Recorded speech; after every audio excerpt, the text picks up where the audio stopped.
समाजापर्यंत पोहोचावी या अनुषंगाने केलेला हा प्रयत्न। या उपक्रमामध्ये विशेष आकर्षण म्हणजे डॉक्टर बाबासाहेब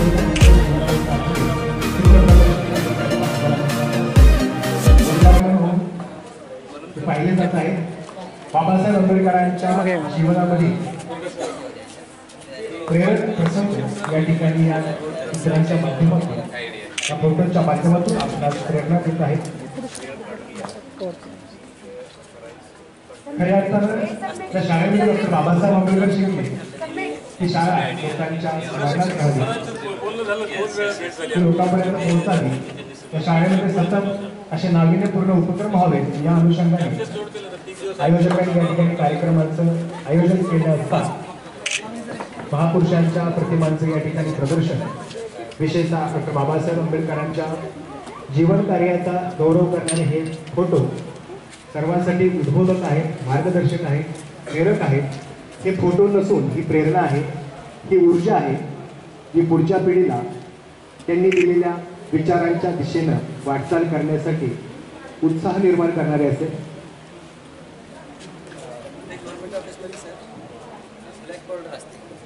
बाबासाहेब आंबेडकर म्हणजे प्रेरणा स्रोत, ऊर्जा स्रोत। वर्गाबाहेर बसणारा विद्यार्थी या देशातील प्रत्येक विद्यार्थ्याला वर्गामध्ये बसण्याचा अधिकार प्राप्त करून देण्यासाठी भारतीय संविधानामध्ये तशा प्रकारची केलेली तरतूद हे बाबासाहेबांचं कार्य, हे जीवन कार्य लोकांपर्यंत पोहोचावं या अनुषंगाने त्या चित्रांचं प्रदर्शन मान्यवरांच्या माध्यमातून पाहिलं जात आहे।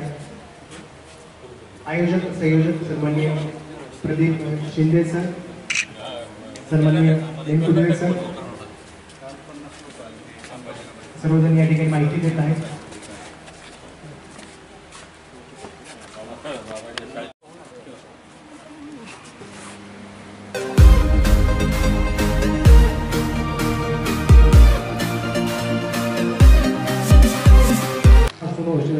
मधुरा भद्राय राजते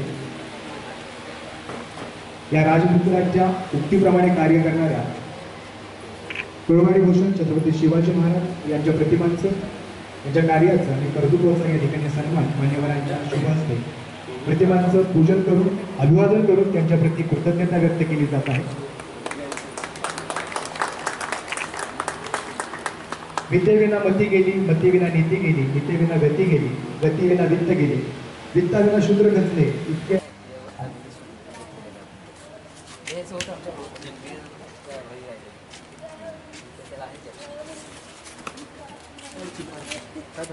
फुले शाहू आंबेडकर प्रबोधन सातारा यांच्या वतीनं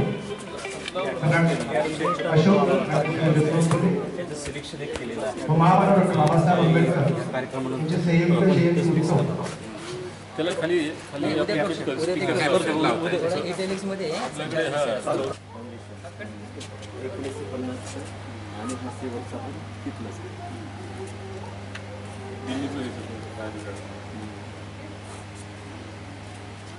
मार्गाने जगातील शोषित, उपेक्षित, वंचित मानवी समाजाला समतेचा, बंधुतेचा, मानवतेचा मार्ग ज्या ज्या महामानवांनी दाखविला, वेळ प्रसंगी धाडस करून प्राणाची बाजी लावून सत्यासाठी आणि बहुजनांच्या हितासोकासाठी ज्यांनी संपूर्ण अख्खं आयुष्य समर्पित केलं ते आपले बहुजन उद्धारक सर्वच महामानव यांना आजच्या या दिनी मी विनम्र अभिवादन करतो। विशेषतः आज जो संयुक्त जयंतीचा कार्यक्रम आयोजित केलेला आहे त्यामध्ये सम्राट अशोक, चक्रवर्ती सम्राट अशोक ज्यांचा कार्यकाळ भारताच्या इतिहासामध्ये सुवर्णयुग म्हणून ओळखला जातो आणि पुढच्या काळामध्ये बौद्ध धर्माचा, शांतीचा, समतेचा, मानवतेचा प्रसार करण्यासाठी त्यांनी आपलं सर्व राज्य पणाला लावलं ते चक्रवर्ती सम्राट अशोक। त्याचबरोबर विद्येने मती येते, मती आली का नीती येते आणि बहुजनांची प्रगती होते हा मानवमुक्तीचा मूलमंत्र ज्यांना सापडला ते बहुजन उद्धारक, बहुजन शिक्षणाचे जनक महात्मा ज्योतिराव फुले यांचा आज जयंती दिवस आहे. आणि परवा 14 एप्रिलला बोधिसत्व प्रज्ञा सूर्य महामानव, भारतीय घटनेचे शिल्पकार आणि जगातील रक्तविरहित समाज क्रांतीचे प्रणेते महामानव डॉक्टर बाबासाहेब आंबेडकर या महामानवांना मी अभिवादन करतो.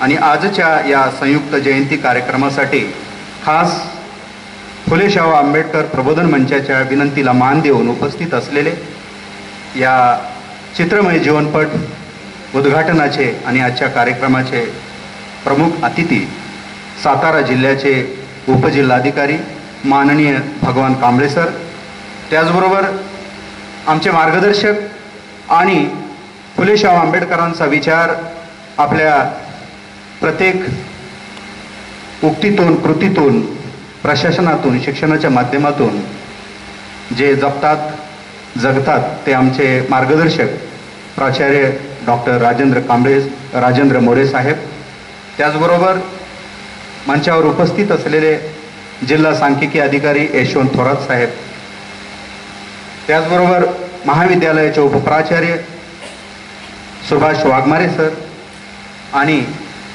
या शाळेचा उत्कृष्ट व्हावा यासाठी अहोरात्र झटणारे कांबळे सर आणि राजेंद्र कांबळे सर, त्याचबरोबर मंचावर उपस्थित असलेल्या फुले शाहू आंबेडकर प्रबोधन मंचाच्या सर्वच कार्यवाहक आणि बंधू भगिनी, आपल्या सर्वांचं मी या ठिकाणी मनपूर्वक स्वागत करतो. 1000 वर्षाचा इतिहास त्यांनी 61 वर्षाच्या आयुष्यामध्ये बदलला आणि या दिशा दिली. आज संपूर्ण जग बाबासाहेब आंबेडकरांच्या प्रगल्भ अशा लोकशाही विचाराकडे आणि बौद्ध धर्माच्या विचाराकडे आकर्षित झालेला आहे.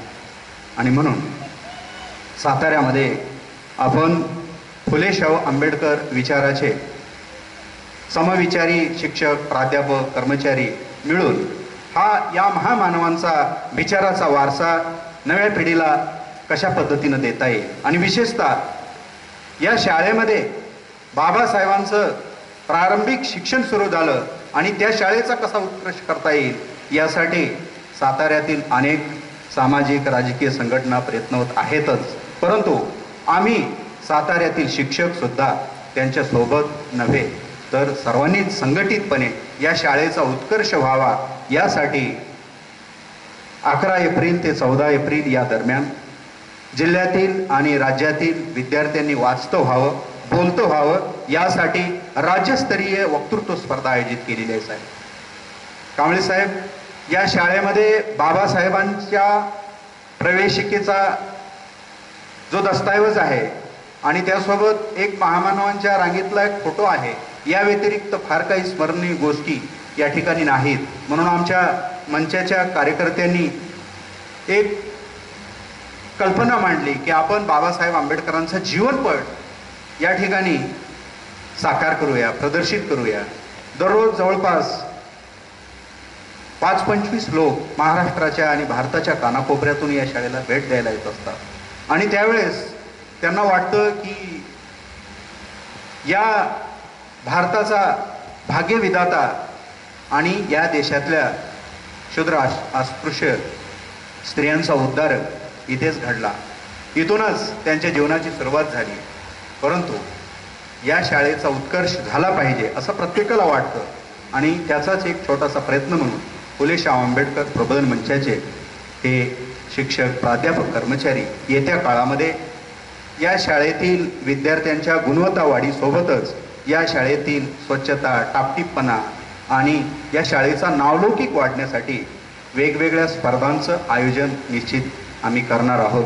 त्यासाठी विशेषतः आमच्या मंचाचे सक्रिय कार्यकर्ते सतीश गायकवाड सर कला शिक्षक आहेत आणि ही एक स्पर्धा आपण घेऊया की चित्र हे 24 तास बोलतं, आबालवृद्धापासून ते अशिक्षित प्रत्येकाशी बोलतं. म्हणून एक जवळपास आतापर्यंत आमच्याकडं 10 ते 11 चित्र आलेली आहेत. आणि हे रचना चित्र, या माध्यमातून आलेली चित्र या शाळेमध्ये येणाऱ्या पर्यटकांसाठी, भीमान्वयांसाठी, बहुजन विचारावर प्रेम करणाऱ्या प्रत्येक नागरिकांसाठी ते बोलत राहणार आहे. जास्त मी बोलणार नाही. शेवटी मी संत तुकाराम महाराज यांचा जो अभंग आहे तो मी उद्याच्या किंवा आमच्या एकंदर कामाच्या स्वरूपानं मी आपल्या समोर मांडतो.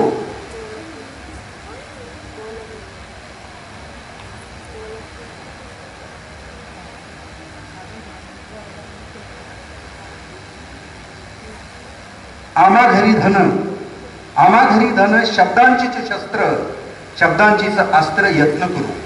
आम्हा घरी धन, शब्दांचेच शस्त्र, शब्दांचेच अस्त्र यत्न करू. शब्द धन वाटू जनलोका.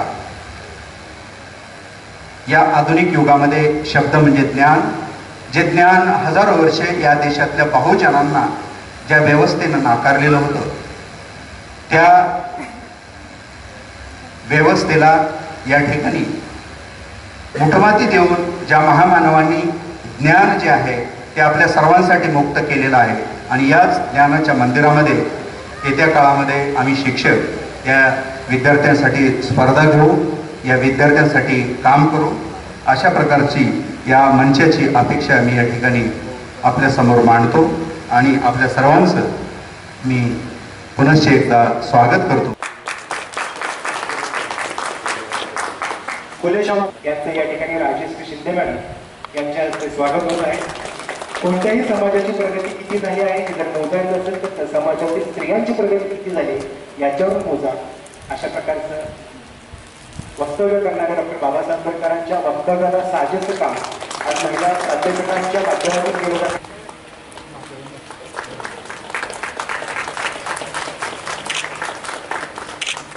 सातारा जिल्ह्याचे उपजिल्हाधिकारी आदरणीय भगवान कांबळे साहेब यांच्या शुभ हस्ते हे स्वागत, त्यांच्या भावी वाटचालीसाठी शुभेच्छा, ही प्रेरणा आदरणीय डॉक्टर प्रदीप शिंदे सरांना मंचाचं पुढील काम अतिशय जोमानं पुढे घेऊन जाण्यासाठी नक्कीच उत्साहवर्धक ठरेल. हे शाश्वत सत्य आहे. त्या सत्याचा स्वीकार करून आपण दुसऱ्या काळ्या बाजूला या काळामध्ये आपल्याला काय करायला पाहिजे याची जाणीव मनामध्ये घेऊन ज्यांनी ह्या वर्षा 2 वर्षामध्ये काम केलं असे काही लोक माझ्या मनामध्ये मला इथं दिसत आहेत. आणि त्याच्यामध्ये सगळ्यात ठोस अशी भूमिका ज्यांनी घेतली त्यांचं नाव मला घ्यायला पाहिजे पहिलं, की त्यावेळेस खरं म्हणजे स्त्री पुरुष समानता वगैरे ह्या सगळ्या गोष्टी टाळून सुद्धा प्राध्यापिका डॉक्टर मृणालिनी आहेत. एक असं नाव आहे, त्यांचं नाव पहिल्यांदा मी घेतो. सत्य शोधणं म्हणजे काय असतं? सत्य शोधक कुणी होईल हो. सत्यासाठी, न्यायासाठी लढा देणं आणि त्याच्यासाठी सगळ्या यातना सोसायची तयारी ठेवणं ही अत्यंत महत्त्वाची गोष्ट त्यांनी केलेली आहे. आज आपण बुरजुआ लोक आहोत, कधी इकडचं कधी तिकडचं, आणि अशामध्ये सुद्धा आत्मदीप भव, अशामध्ये सुद्धा पुढचा ध्यास, पुढं बाबासाहेबांचं स्वप्न पूर्ण करायचं आहे, महात्मा फुलेंचं स्वप्न पूर्ण करायचं आहे, ही अंतःकरणापासूनची जी भावना मला जाणवली आणि त्यासाठी लढा देण्याची सुद्धा जी भावना केली ती मृणालिनी आहेर मॅडमने. आणि म्हणून त्यांचं नाव सगळीकडे झालं. स्वतः म्हणजे हायकोर्टाने सुद्धा हे मान्य केलेलं दिसतं.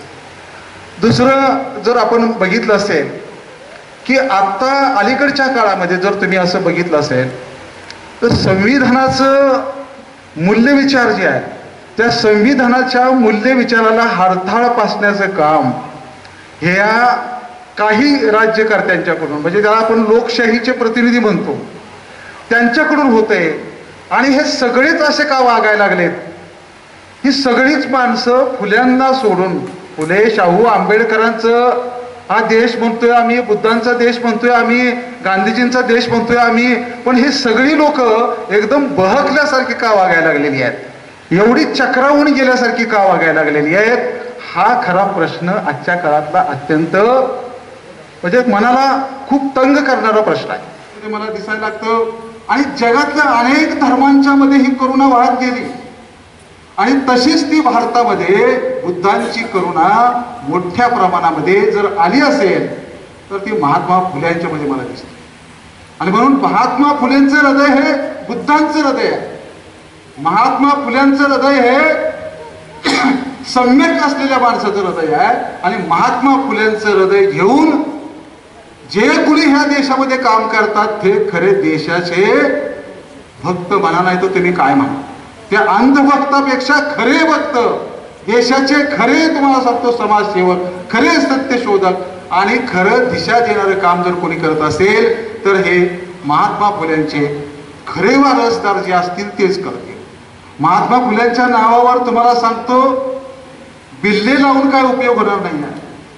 महात्मा फुल्यांच्या नावावर तुम्हाला सांगतो की प्रमाणपत्र वाटून पण काय होणार नाही. महात्मा फुल्यांचा कळवळाच आमच्या अंतःकरणात निर्माण झाला नाही तर बाकी सगळं एक दिवसाचं सब घोडे 12%. आणि मग सब घोडे 12% ही गोष्ट आम्हाला पसंत नाही. आणि म्हणून आजच्या कार्यक्रमाच्या निमित्तानं आणि आज आपण जे फुले शाहू आंबेडकर मंच तुम्ही एका महिन्याच्या ज्या कळकळीच्या प्राध्यापकांनी उभा केला, शिक्षकांनी उभा केला, मृणालिनी ताई असतील, सगळे मिळाले. आणि म्हणजे मला कधी कधी असं वाटलं की माझे सम्यकतेच्या दिशेनं मन परिवर्तन करणं हीच गोष्ट आजच्या दिवशी आपण लक्षात ठेवली पाहिजे. आणि मी सगळ्या आमच्या सहकारी मित्रांना पण म्हणेन की जसं काही संघटना गावागावात जाऊन लोकांची डोकी फिरवत आहेत, गावागावात जाऊन बहकवत आहेत, तुमची भूमिका असेल की गावागावात जागृतीचा प्रकाश निर्माण करा. संविधानाच्या स्वप्नातली गावं उभी करा. संविधानाच्या स्वप्नातलं गाव जर उभं करू शकत नसू आपण तर आपण काय बाबासाहेबांची लेकरं पण नाही आणि आपण महात्मा फुल्यांची लेकरं पण नाही. आपण नुसते त्यांचे पैसे खाऊन वांड झालेली लेकरं आहेत आणि ती काय पुढे आपण प्रवास करतील का नाही ह्याची शाश्वती नाही. एक दिवस मिरवलं म्हणजे हे सगळं होत नाही. त्याच्यासाठी खूप सायास करावे लागतात. 2-4 दिवसातच हे आपल्याला अनुभवायला येते. आणि ह्यांच्या सगळ्यांचा मीपणा आडवा येतोय. तेव्हा मीपणा कमी करूया आणि जोडून घेऊया. आपल्यातला मीपणा थोडासा गाडूया आणि जोडून घेऊया. आणि जोडून घेऊन चांगल्या पद्धतीनं आपण गावागावात जायची तयारी ठेवा. आत्ता फक्त आजच्या पुरतं हे होऊ नये, 3 दिवसापुरतं पण होऊ नये. आपण काय करू की प्रदेश वाटून द्या आणि त्या प्रदेशाचा मी समजाय त्या प्रदेशाचा मी सरदार म्हणा नाही तर तुम्हाला सेवक म्हणा. आम्ही रयत सेवक म्हणून म्हणतो. पण त्या प्रदेशाचं काम मी असं केलं पाहिजे की त्या प्रदेशामध्ये तिथल्या माणसांच्या मध्ये खूप चांगले बदल केले पाहिजेत. असं एक माझ्या मनात आलेली कल्पना आहे. मी जर ते काम केलं नाही तर माझं जगण्यातच अर्थ नाही माझ्या. आणि म्हणून आपण काय करूया, इथून पुढच्या काळामध्ये गावागावामध्ये अशी गावं वाटून घेऊ. आणि तुम्हाला सांगतो शाळा मुलं तिथं हा निर्मळपणाचा प्रवाह सुरू करूया एवढं बोलतो. आणि आदरणीय कांबळे सर आहेत, मोरे साहेब आहेत, यांच्या प्रति कृतज्ञता व्यक्त करतो की जयंतीनिमित्त सर्वप्रथम मी सर्वोत्कृष्ट भूमिपुत्र असं म्हणतो ज्यांना आपण महाकरुणिक तथागत गौतम बुद्ध रयतेचे राजे छत्रपती शिवाजी महाराज मानतो. हा देशच त्यांच्या नावाने ओळखला जातो. सरांनी सांगितलं की हे जे ज्या थोर पुरुषांची आपण जयंती साजरी करतोय हे ते खरोखर कसे महाकारुणिक होते, यांच्यात करुणा कशी ओतप्रोत भरलेली होती. तर या अनुषंगाने एक महात्मा फुलेंचा एक आम्ही ज्यावेळेस स्पर्धा परीक्षांचा अभ्यास करत होतो त्यावेळेस वाचायचो, पुस्तक वाचायचं त्यावेळेस वाचायचो. मुलींची शाळा सुरू केली, अस्पृश्यांची शाळा सुरू केली फुले दाम्पत्यांनी, अगदी खरं.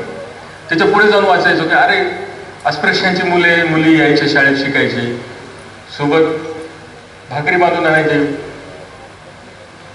पण प्यायला पाणी मिळायचं नाही कुठे, पिण्याचं पाणीच कुठे. त्यावेळेस कोणती सुविधा असणार, कोण पाणी देणार अस्पृश्यांच्या मुलांना विद्यार्थ्यांना. हा विचार केला फुले दाम्पत्यांनी. स्वतःच्या घरातला पाण्याचा हौद त्या मुलांसाठी विद्यार्थ्यांसाठी खुला केला. म्हणजे सर म्हणतात तसं हे बुद्धाचे तत्व, बुद्धाचे विचार हे स्वतः जगले. यापूर्वी सर मी स्वतः दररोज सायंकाळी स्वतःच्या खडखड्यातून तिथे जायचे, चहा प्यायचे. आता स्वतः राजा येते म्हणल्यावर सर्व सरदार दरकदार सर्व प्रजा तिथे यायला लागली. म्हणजे सर म्हणतात तसं हे बुद्धाची करुणा त्यांच्यामध्ये खरोखर उतरलेली आहे. ही आपल्या समक्ष असे हे थोर उदाहरणं आहेत अशा आपल्याकडे महापुरुषांची. आणि ही तर भूमी थोर पुरुषांची, संतांची अशी आहे. आणि मी आपला जास्त वेळ घेत नाही. या प्रसंगी फक्त एकच सांगू इच्छितो की सर म्हणतायत तसं समाजातली परिस्थिती अतिशय बिकट आहे. आमच्यावर जास्त जबाबदारी आहे आणि याच्यावर उत्तर देखील आपण इतके भाग्यवान आहोत की आपल्याकडे प्रश्नाच्या अगोदरच त्याचं उत्तर देखील तयार आहे. कारण आपल्याकडे हे जे थोर पुरुष होऊन गेलेले, त्यांचे विचार, यांची कृती आणि त्यांनी बाबासाहेबांनी लिहिलेलं संविधान, आंबेडकरवाद हा असा सगळ्या प्रश्नांची उत्तर आहेत. आपण ज्यावेळेस पाहू सगळे सर्व समाजासाठी, सर्व धर्मियांसाठी सगळ्या प्रश्नांची उत्तर आहेत. आणि आपण त्या सर्वांना बाबासाहेबांच्या या सर्व थोर पुरुषांच्या सगळ्यांच्या विचारांना पुढे नेऊ आणि निश्चितच त्यांना जे काही अभिप्रेत होते समाज परिवर्तन, त्यासाठी आपण सर्वजण कार्यरत राहू. समाज परिवर्तन, आता मी निवडणुकीचा उपजिल्हाधिकारी आहे साताऱ्याचा, या अनुषंगाने आवर्जून सांगू इच्छितो. आम्ही प्रत्येक कार्यक्रमाला जातो त्यावेळेस प्रत्येक वेळेस सांगतो की मतदान करा, नाव नोंदवा, मतदान करा. कारण काय, बाबासाहेबांनी काय सांगितलं की समाज परिवर्तनाचा मार्ग सत्ता परिवर्तनातून जातो. तुम्ही शासनकर्ती जमात व्हा, सत्ता हाती घ्या. आम्ही पाहतो, मी प्रशासनातला आहे सर, मग आम्ही हे अनुभव घेतो, पदोपदी अनुभव घेतो, प्रत्येक क्षणाला अनुभव घेतो. सत्ता असेल तुमची तर कशा फायली क्विक पळतात फास्ट वेगाने, आणि सत्ता नसेल तुमच्याकडे तर कशा त्याच्या त्रुट्या लागत जातात. तर ही गोष्ट आपण सगळ्यांनी लक्षात ठेवू की आपल्याला या देशाची शासनकर्ती जमात व्हायचं आहे. आणि या जे जे आपल्या पुढे प्रश्न आहेत त्या सगळ्यांचं उत्तर या महापुरुषांच्या विचारांमध्ये आणि त्यांनी लिहिलेल्या पुस्तकांमध्ये, संविधानामध्ये आपल्याला निश्चितपणे सापडेल. इथे बोलवून माझा जो सन्मान केला त्याबद्दल मी फुले शाहू आंबेडकर प्रबोधन मंच या सगळ्यांचे खूप खूप ऋण व्यक्त करतो. आणि इतिहास समजून घेण्याची मला संधी मिळाली त्याबद्दल खरंच मी या प्रबोधन मंचाचं आभार मानतो. या संयुक्त जयंतीच्या निमित्तानं विविध ज्या स्पर्धा आयोजित केलेल्या आहेत त्यासाठी जास्तीत जास्त प्रतिसाद मिळावा अशी इच्छा व्यक्त करतो. तसेच इथं जे गायकवाड सरांनी आणि त्यांच्या टीमने जी फ्रेम्स लावलेले आहेत त्या अतिशय आकर्षक आहेत. आणि त्याला व्हाईट बॉर्डर काय केले हे त्यांनी आम्हाला मगाशी सांगितलं. ते स्वतः चित्रकलेचे शिक्षक आहेत त्यामुळे त्यांना जास्त अभ्यास आहे. आता तसं वेळही जास्त झालेला आहे, अजूनही वक्ते बोलणार आहेत. तर महिला एकत्रित येऊन हे काम करण्याचा प्रयत्न करतात. त्यामुळं मला खरोखर आनंद वाटतोय की समाज प्रबोधनाच्या या चळवळीमध्ये पुरुषांपेक्षा अजितराव खऱ्या अर्थानं महिलांची आघाडी फार मोठी आहे. आणि या महिलांमुळंच खऱ्या अर्थानं चांगल्या पद्धतीनं कार्यक्रमाचं आयोजन आपण केलेलं आहे. आणखी एक माझी विनंती राहील इंजे मॅडम आणि त्यांच्या सर्व सहकारी भगिनींना की हा आपण कार्यक्रम घेतला म्हणजे सगळं काम संपलं असं समजू नका. पुढं आपण त्या ठिकाणी प्रत्येक महिन्याला एखाद्या दिवशी एकत्रित भेटता येईल का, चर्चा करता येईल का, प्रबोधनाच्या दृष्टीनं आपल्याला काय काम करता येईल. आपल्याला एवढ्यावरती थांबून चालणार नाही, कारण समाजातली परिस्थिती कशी आहे. आदरणीय भगवान कांबळे साहेब आणि वाघमारे सरांनी या ठिकाणी विस्तारानं कथन केली. भयानक परिस्थिती समाजामध्ये आज आहे. एकमेकांच्या जातीवरून, एकमेकांच्या धर्मावरून, एकमेकांच्या खाण्यापिण्यावरून, एकमेकांच्या वेश कसा असावा, परिधान करावा याच्यावरून संघर्ष सुरू आहे. प्रश्न जे मूळचे आहेत त्या प्रश्नाकडे दुर्लक्ष होतोय आणि भावनिक प्रश्नावरती त्या ठिकाणी भडकवण्याचा प्रश्न समाजाला होतोय. त्यामुळे सगळ्यांनी विशेषतः महिला मंडळ आहे, या महिला मंडळांनी या समाजाला दिग्दर्शन कसं होईल त्या दृष्टीनं काम करावं लागेल. एखादा ढोपेसर आपल्याला रोडमॅप तयार करता येईल का, ह्या सगळ्या महिलांना एकत्रित बसवून त्या ठिकाणी वस्त्या आपल्याला शोधाव्या लागतील. या वस्त्यामध्ये जाऊन या वाड्यामध्ये जाऊन या कामगारांच्या वस्त्या असतील, कष्टकऱ्यांच्या वस्त्या असतील, तिथं ड्रॉपआउटचं प्रमाण फार मोठ्या प्रमाणात आहे, तिथं व्यसनाचं प्रमाण फार मोठ्या प्रमाणात आहे. तिथं आपल्याला काम करावं लागेल. आम्ही सगळी मंडळी सुखवस्तू कुटुंबातले आज निर्माण झालेले.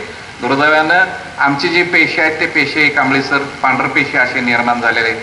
आम्ही उन्हामध्ये तानामध्ये किंवा जायला तयार नाही. अशा वेळेला आपल्याला थोडंसं काम करावं लागणार आहे. ज्या समाजाला शिक्षण मिळत नाही, ज्या समाज शिक्षणापासून वंचित आहे, जो समाज प्रचंड व्यसनानं त्या ठिकाणी बरबटलेला आहे, अशा लोकांपर्यंत पोहोचावं लागेल. आणि त्या सगळ्या लोकांना आपल्याला कुठल्या ना कुठल्या माध्यमातून त्या ठिकाणी या प्रबोधनाच्या चळवळीमध्ये, परिवर्तनाच्या चळवळीमध्ये, विशेषतः शिक्षणाच्या प्रवाहामध्ये आणणं गरजेचं आहे. शिक्षण जर तुम्हाला चांगल्या पद्धतीनं नाही मिळालं, योग्य शिक्षण नाही मिळालं, तर एक एक मुलगा वाया जाणं म्हणजे एक एक कुटुंब उद्ध्वस्त होणं समाजातलं.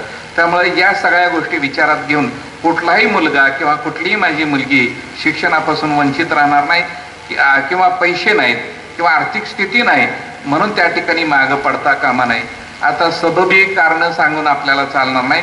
तर या सगळ्या कारणांवरती मात करून, या सगळ्या सबबीवरती विचार करून त्या ठिकाणी आपल्याला प्रत्येक मुलगा आणि प्रत्येक मुलगी शिकल कसं, किमान ग्रॅज्युएशन, किमान पोस्ट ग्रॅज्युएशन, किमान संशोधनाच्या क्षेत्रामध्ये ते काय करेल त्या आपल्याला काम करणं गरजेचं आहे. माझं हे थोडंसं अवास्तव वाटत असेल तुम्हाला, परंतु दुर्दैवानं आपल्याला या क्षेत्रामध्ये आपण कमी पडतोय की काय अशी भीती वाटते. शिक्षणाच्या क्षेत्रामध्ये आमच्या सगळ्या मुली, आमची सगळी मुलं कुठल्या दिशेनं नेमका त्यांचा प्रवाह सुरू आहे हा मोठा संशोधनाचा विषय जयपाल. त्यामुळं आपण सगळ्यांनी थोडंसं जाधव मॅडम गांभीर्यानं आपण विचार करावा की या शिक्षणाच्या प्रवाहापासून हा बहुजन समाज सुटता कामा नये. आज नवीन जी टेक्नॉलॉजी आलेली आहे, नवीन जे ज्ञान आलेले आहे, उद्योग व्यवसायामध्ये आपण उतरण्याची गरज आहे. हे शहरामध्ये चला किंवा शहराकडे चला म्हणण्याचं आंबेडकरांचं त्यावेळेला कारण हे होतं की शहरामध्ये गेल्यानंतर त्या ठिकाणी जे गावामध्ये जे प्रचंड फरफट आमचे होते, गावामध्ये प्रचंड जे शोषण होतंय, त्या शोषणापासून मुक्ती मिळवण्यासाठी म्हणून शहराकडे चला म्हणून आंबेडकरांनी त्यावेळेला आपल्याला आदेश दिलेला होता किंवा तशा प्रकारची सूचना केलेली होती. त्यामुळे आपल्यापैकी काही मोजकी घराणी, फ्यू घराणी गावापासून बाजूला गेली, शहरामध्ये आली, शहरामध्ये आली, शिकली आणि ती मर्यादित झाली, स्वतःपुरतं मर्यादित अशा प्रकारचा विचार करू लागली. आपल्याला तसा विचार करून चालणार नाही, कारण शहरामध्ये देखील दुसरी आणखी छोटी छोटी उपनगर आणि गावं तयार होत आहेत, ज्या ठिकाणी शिक्षणाचा टणटण गोपाळ आहे, ज्या ठिकाणी प्रचंड व्यसनाधीनता आहे, ज्या ठिकाणी प्रचंड हालापेष्टेमध्ये जीवन जगणारी माणसं आहेत. मुंबईसारखं ठिकाण जर पाहिलं, पुण्यासारखं ठिकाण जर पाहिलं, धारावीसारखं स्वतंत्र अशा प्रकारच्या वसाहती मोठ्या प्रमाणात निर्माण झालेले आहेत, पुण्यासारख्या झोपडपट्ट्या प्रचंड प्रमाणात निर्माण झालेले आहेत. आणि हे शहरामध्ये गेलेले लोक कोण आहेत? खेड्यातनं हे गेलेले लोक, त्या ठिकाणी शिक्षणापासून वंचित असणारे किंवा कुठल्याही प्रकारचं कौशल्य न प्राप्त केलेले आणि प्रचंड व्यसनाधीन झालेली माणसं झोपडपट्ट्यांमध्ये त्या ठिकाणी स्वतःला कसं तरी करून त्या ठिकाणी संपवण्याच्या दृष्टीनं प्रयत्न करतायत. मी संपवण्याच्या दृष्टीनं जाणीवपूर्वक शब्द वापरतोय की हे व्यसनाच्या आहारी जाऊन त्या ठिकाणी स्वतःला संपवण्याच्या दृष्टीनं प्रयत्न करतात. मी ज्या वस्तीमध्ये काम करत होतो, हडपसरमध्ये काम करत होतो, त्या ठिकाणी मी जी भीषण परिस्थिती पाहिली, ती भीषण परिस्थिती फार वाईट होती. ज्या झोपडपट्टीच्या एरियामध्ये मी राहत होतो, ज्या झोपडपट्टीच्या एरियामध्ये मी राहत होतो, परभणी, धुळे, नांदेड, आणखी वेगवेगळ्या गावातून, कोल्हापूर, सोलापूर अशा अनेक गावातून, या सगळ्या वसाहतीतून ही सगळी माणसं मला भेटत होती. बिन चेहऱ्याची माणसं होती, यांना कसल्याही प्रकारची ओळख नव्हती. आणि ओळख असण्याचं कारणच नव्हतं, कारण आई त्या ठिकाणी अनेक घरची धुणी भांडी करायचं काम करायची आणि वडील त्या ठिकाणी व्यसनानं जर्जर असायचा. आणि ही लहान लहान मुलं त्या ठिकाणी कोणाच्या भराविषयावरती त्यांनी दिवसभर राहायचं. झोपडपट्ट्यांमध्ये, वस्त्यांमध्ये ह्या मुलांचं प्रचंड हाल होत होतं. जे खाण्यापिण्याचा हाल, आई त्या ठिकाणी तंबाखूची मिश्री भरायची आणि 10-12 घरामध्ये धुण्या भांड्याचं काम करायची आणि वडील मात्र व्यसनानं बरबटलेला आणि कुठं तर दारू पिऊन पडलेला. हे या समाजाचं नेमकं काय होणार हा प्रश्न डोपेसर माझ्या पुढं अनेक वेळेला असायचा. आम्ही त्या ठिकाणी काम केलं. काम करत असताना हे अनुभव आम्हाला आले. अर्थात पुण्यामध्ये, मुंबईमध्ये हे सगळं घडतंय अशातला भाग नाही, तर या ठिकाणी सातारमध्ये देखील अशा प्रकारच्या वसाहती निर्माण झालेल्या आहेत. ज्याच्याकडे दुर्लक्ष करता येईल शासन स्तरावरून किंवा नगरपालिकेच्या स्तरावरून शिक्षणाच्या स्तरावरून ज्याच्याकडे दुर्लक्ष करता येईल अशा प्रकारच्या वसाहती निर्माण झाल्या आणि त्या वसाहतीमध्ये देखील एक फार मोठी गावं त्या ठिकाणी उभा राहत आहेत. जी पूर्वी गावं होती तीच आज शहरामध्ये देखील वास्तव आहे. मला तुमची कळकळून मला विनंती करायची की आपण शिकलो मोठं झालो, बंगले बांधले, घरं बांधली, गाड्या घेतल्या, सगळं मिळवलं, बरोबर. हे सगळं करत असताना एक फार मोठा विद्रोह किंवा असंतोष त्या वसाहतींमध्ये आज देखील आहे. म्हणजे स्वातंत्र्यानंतर नेमका फायदा कोणाला झाला, आमच्यापर्यंत काय पोहोचलं, हा प्रश्न ते आज विचारतायत. उद्या पुढं मागे याचं मोठ्या बंडात रूपांतर झालं, एखाद्या विद्रोहात रूपांतर झालं तर त्यामध्ये फारसं वावगं वाटण्याचे कारण नाही. कारण या सगळ्या गोष्टी आपण शिकलेल्या मंडळींनी समजावून घेणं गरजेचं आहे. या वसाहती आहेत, या कामगारांच्या वसाहती आहेत, झोपडपट्टी आहेत किंवा अनेक खेडेगावांमधल्या वसाहती आहेत जिथं शिक्षण नाही, जिथं व्यसन आहेत, ते व्यसनं कशी दूर करता येतील, त्यांच्यापर्यंत शिक्षण कसं पोहोचवता येईल त्या दृष्टीनं आपण सगळ्यांनी प्रयत्न करणं गरजेचं आहे. त्यासाठी मी महिला मंडळांना आमच्या विनंती करतो की किमान महिन्यातून एकदा एकत्रित बसूया, एकत्रित चर्चा करूया. देवकुळी मॅडम आहेत, शिंदे मॅडम आहेत, अनेक महिला या ठिकाणी पुढाकार घेत आहेत. मी खरं तर तुमचं सगळ्यांचं कौतुक गायकवाड सर यासाठी करतो, एक शिक्षण क्षेत्रामध्ये किंवा नोकरीच्या क्षेत्रामध्ये आपण असणारी मंडळी सगळी आपल्या व्याप प्रपंचा किंवा नोकरी कामं सगळे असताना देखील आपण या सामाजिक प्रश्नावरती विचार करायला या ठिकाणी एकत्रित येत आहे, हेही काही थोडकं नाही. इथून पुढच्या कालावधीत देखील तुम्हाला काही सहकार्य लागलं तर आम्ही सहकार्य करायला तयार आहे. हे थोडंसं मी आमची खंतही व्यक्त करतो. आदरणीय भगवान कांबळे सर असतील किंवा आम्ही असू, आमच्याकडे थोडंसं वेळेचं शॉर्टेज असतं, कामाचा व्याप आपल्या सगळ्यांना माहीत आहे, परंतु तरी देखील त्या महिलांनी एकत्रित येऊन तशा प्रकारचं काम करावं. आमच्या हा कृतीतून निर्माण झाला पाहिजे. आंबेडकरांचा वारसा हा कृतीतून निर्माण झाला पाहिजे. अशा प्रकारचं विचारांचं मंथन माझ्या मनात तयार झालं आणि विचाराचं मंथन तयार होत असताना या प्रतापसिंह हायस्कूलमध्ये काम करीत असताना आत्ताच मोरे साहेबांनी व्यक्त केले की गोरगरीब मुलं, झोपडपट्टीतील मुलं, अशा प्रकारच्या मुलांच्यासाठी उद्वहन करण्याचं काम माझ्या हातात आलं. आज झोपडपट्टीमध्ये ज्या महिला आहेत ते धुणं भांडी करतात, काही पालक आहेत ते सेंटरिंगचं काम करतात, गवंडी काम करतात, अशीच मुलं या शाळेत आहेत. आणि अशा विद्यार्थ्यांना उद्बोधन करण्याचं आणि गुणवत्ता वाढवण्याचं काम मला रयत शिक्षण संस्थेनं दिलं आणि त्यातूनच समाज परिवर्तन होण्याचं काम होऊ शकतं, हे माझी स्वतःची धारणा आहे. व्यासपीठावरील स्त्रियांसाठी शिक्षणाचं दार खुलं केलं ज्यांनी आणि विषमतेच्या व्यवस्थेवर ताशेरे ओढणारे महात्मा फुले, क्रांतीसूर्य महात्मा फुले यांचा आज आपण या विद्यालयामध्ये एक जयंती सोहळा आपण साजरा करीत असताना महात्मा फुल्यांच्या विचारांची क्रांती आपल्यापर्यंत पोहोचली पाहिजे, हाही हेतू आपल्यामध्ये असला पाहिजे. आता महात्मा फुल्यांचं जर कार्य बघितलं तर सर्वात महत्वाचं की सत्यशोधक समाज. आता सत्यशोधक समाजाच्या जी रचना आहे की समाजामध्ये असणाऱ्या अंधश्रद्धा, रूढी, परंपरा ह्या शोधणे आणि त्याच्यावर कायमस्वरूपी कशा प्रकारे प्रक्रिया करता येईल याचं मंथन हे सत्यशोधक समाजानं केलेले आहे.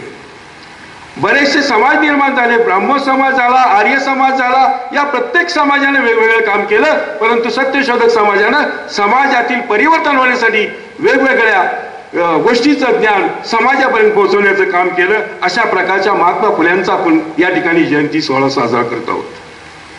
मग या महात्मा फुल्यांच्यावर प्रभाव कोणाचा होता तर सर्वात महत्वाचा प्रभाव होता छत्रपती शिवाजी महाराजांचा. त्यानंतर सर्वात त्यांच्या विचारावर जो बदल झाला थॉमस पेन्स यांनी लिहिलेल्या पुस्तकातून बदल झाला आणि त्यांनी त्या पुस्तकाचं मंथन केलं आणि सामाजिक परिवर्तन कशा प्रकारे करता येईल अशा प्रकारची सुरुवात त्या पुस्तकातून झाली असं मला यातून सांगता येते. त्याचप्रमाणे हा प्रवाहाच्या मुळेच त्यांनी शिक्षणाच्या कार्याला सुरुवात केली. मला वाटतं 1848 साली मुलींची पहिली शाळा भिडेवाड्यात काढली गेली, पण त्याची सुरुवात मात्र 1851 पासून सुरू झाली. आता हा इतिहास मला एवढासा सांगता येणार नाही, परंतु 1848ला सुरुवात झाली आणि खरी सुरुवात मात्र 1851 साली झाली. आता हे सांगत असताना मला सुद्धा आनंद वाटतो, या शाळेची स्थापना 1850 साली याचं रजिस्ट्रेशन झालं. म्हणजे पुण्यांच्या शाळेंच्या बरोबर प्रतापशाही हायस्कूलची सुद्धा शाळा या ठिकाणी चालू होती.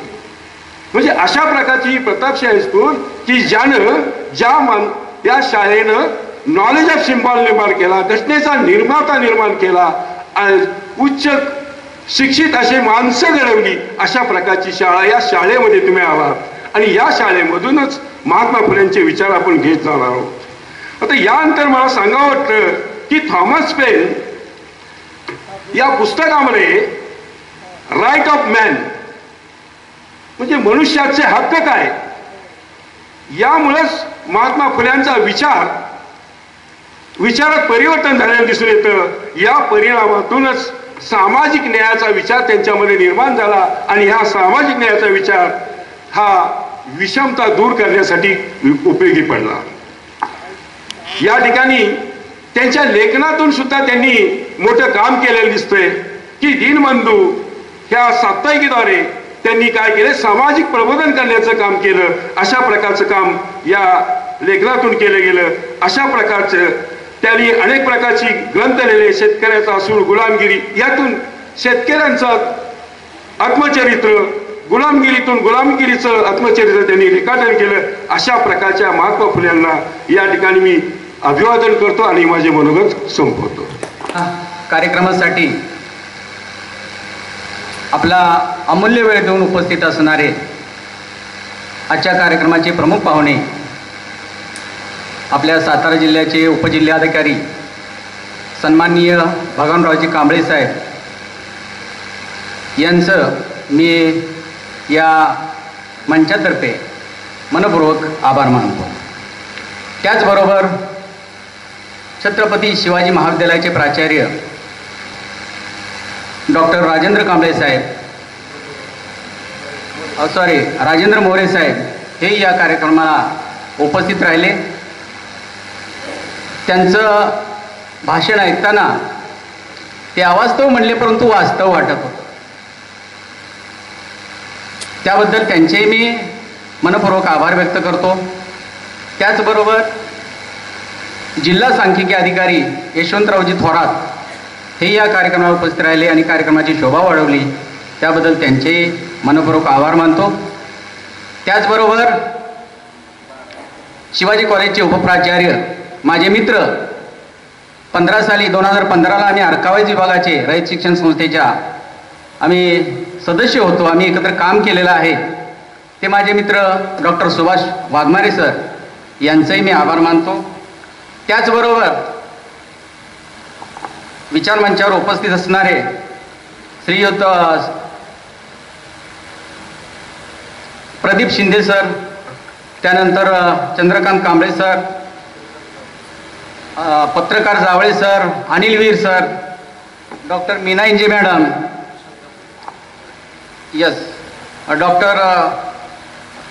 विशाल कांबळे सर, त्याचबरोबर स्टेजवर असणारे सर्व माझे बंधू आणि भगिनी व समोरील असणारे माझे सर्व बंधू भगिनी यांचं मी मनपूर्वक आभार मानतो.